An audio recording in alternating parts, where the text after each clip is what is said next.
Comment about tonight's game. Yeah, it was a tough game. They're a good team. They just played more physical than us in the fourth quarter. The fourth quarter decided the game, and there's not much more to say.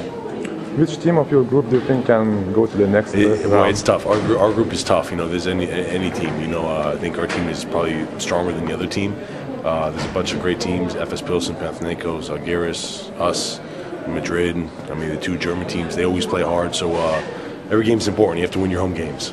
What does Unicaja want to achieve this season? Well, of course, we're looking to make the Copa del Rey, make the playoffs in ACB, and of course make the Elite Eight for the EuroLeague. What about your ambitions? My ambitions? Yes. I just take one game at a time, win every game as possible, and I'm still new here with the team, and I have to try to adapt and take it from there. Next week you return to Athens. Yeah. It will be a special game. It'll be different. I'm going back to Athens next week in the EuroLeague. They need to win. We need to win. It's gonna be a tough game.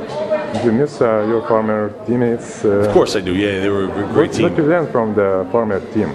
What the main things you learned? Maybe something. No, look, Panathinaikos is one of the best teams in the history of European basketball. And I learned a lot there. I'm going to miss the guys, especially the city. Athens is a great city, and especially the fans. The fans are probably the best fans in Europe. So that's you want to send us some wishes to Panathinaikos fans? Maybe. No, just look. I miss the fans there. I miss the team. I miss the fans, and it was a great experience for me.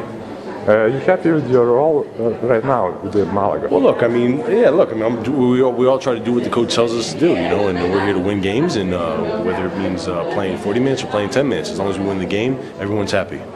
Well,